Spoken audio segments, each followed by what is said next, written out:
Dairying दबंग थे ये Sam Manekshaw. Indo China war हुआ था ना, लोग इनसे चिढ़ने भी लगे थे क्योंकि बड़े बड़बोले थे। इनके वन लाइनर्स बड़े फेमस हुआ करते थे, वन लाइनर्स के मामले में बड़ा फेमस थे। एक लाइन ऐसी बोलते थे, एक ही आदमी था जो इंदिरा गांधी को स्वीटी बुलाते थे। हाँ, तो इनके ना इस सब चक्कर में लोग इनसे काफी एनवियस हो गए और इनसे चिढ़ने लगे थे। इंडो चाइना वॉर जो था वो 62 के आसपास था।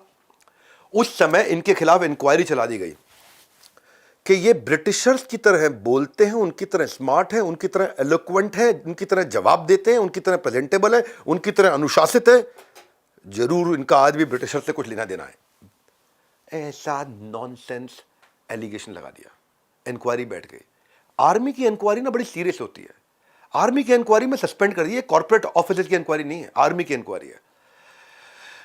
लेकिन जब इनको इंक्वायरी के कारण सस्पेंड किया गया और इंडो चाइना वॉर के अंदर हमारी हालत बहुत खराब हो रही थी, बहुत लॉसेस हो रहे थे।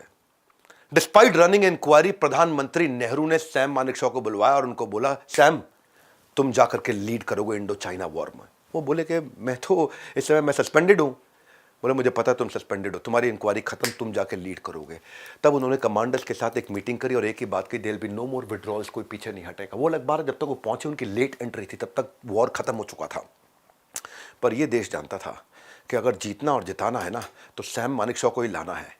तीसरा लेसन, ये वीडियो हर बच्चे को दिखा देना, ऐसा बन जाएगा ताकतवर। ऐसे जायंट बिलीवर्स के मेंटल एक्सेस मिलते हैं आपको। डिसिप्लिन, शासन के लिए अनुशासन जरूरी है, डिसिप्लिन आर्मी के अंदर।